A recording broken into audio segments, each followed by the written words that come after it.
જય માતાજી મિત્રો, આજે આપણે ભીંડી મસાલાનું શાક બનાવીએ છીએ. તો ચાલો. સૌપ્રથમ મિત્રો મેં ગેસની ફ્લેમ ઓન કરીને આ પેન મૂકું છું. હવે આપણે સૌપ્રથમ સિંગદાણાને સોતે કરીશું.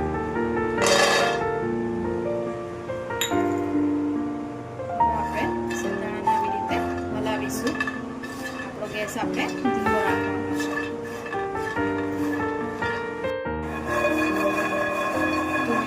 ધીરે ધીરે એના છિલકા અલગ પડી રહ્યા છે.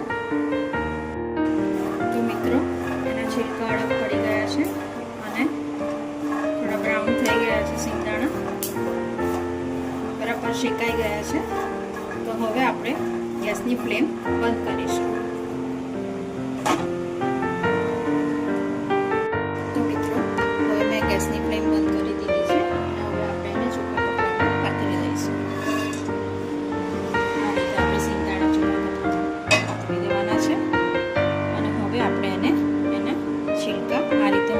કાઢીને નાખવાના છે. જોઈ શકો છો મિત્રો, આ રીતે આપણે એને છન્ની વડે આ રીતે આપણે એને છિલકા અલગ કરી દેવાના છે. બધા છિલકા અલગ થઈ ગયા છે. તો મિત્રો હવે આપણે મિક્સર જાર લીધો છે, તેની અંદર હવે આ બધી વસ્તુ આપણે ક્રશ કરવાની છે. તો તેમાં લઈશું 1 ચમચી જીરું, 1 ચમચી તલ, 1 વાટકી સિંગદાણા જે આપણે પહેલા શેકી લીધા છે. અને બધી વસ્તુને આપણે મિક્સરમાં અધકચરી ક્રશ કરીશું.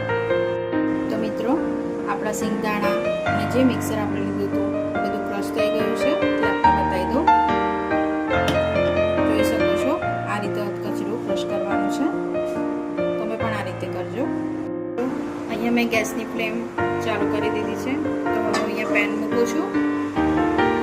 હવે એની અંદર આપણે 3 ચમચી તેલ નાખીશું.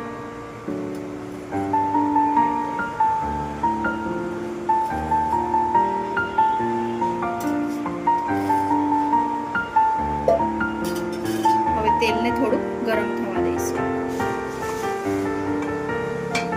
આ રીતે બધી બાજુ એને ફેલાઈ લેવાનું.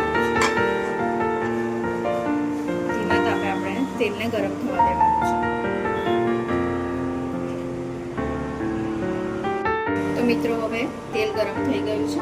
તેની અંદર આપણે લીલું મરચું 1 લીધું છે મેં અને 6 કળી લસણની લીધી છે અને તેની પેસ્ટ હું અંદર એડ કરી દઈશું.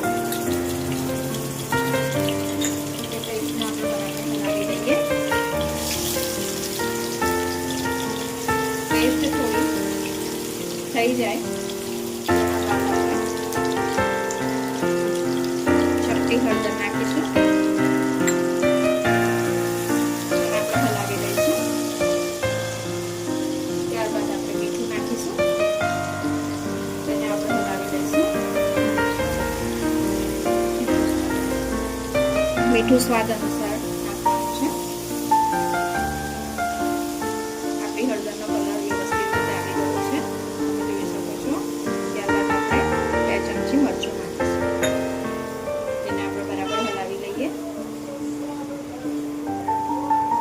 ત્યારબાદ આપણે ધાણા પાવડર નાખીશું. તેને પણ આપણે બરાબર હલાવી લઈશું. બધા જ મસાલાને આપણે મિક્સ કરી લઈશું. બધા મસાલા મિક્સ થઈ ગયા છે, તમે જોઈ શકો છો. ત્યારબાદ હવે આપણે ભીંડા એડ કરી લઈશું. ભીંડાને મેં આ રીતે કટ કર્યા છે, તો આપણે એને એડ કરી લઈએ.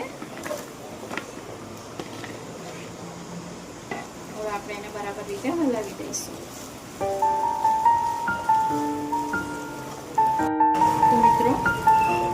આપણે થોડી વાર ભીંડાને આ રીતે હલાવી લેવાના છે. જોઈ શકો છો કેટલો સરસ કલર આવ્યો છે. હવે એને થોડી વાર આપણે આવી રીતે ધીમી આંચે થવા દઈશું. મિત્રો મેં 1 લીંબુનો રસ કાઢી લીધો છે, તે આપણે અંદર નાખીશું.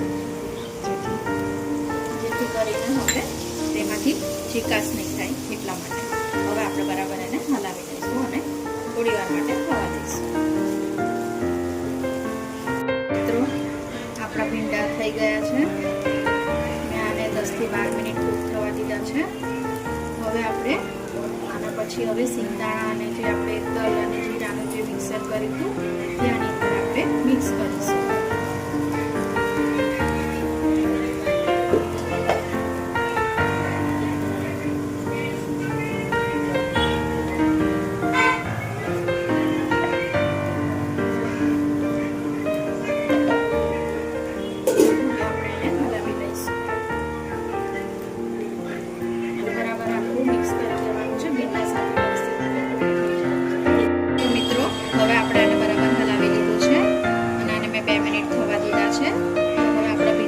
છે તો હવે આપણે ધાણા પકાવીશું.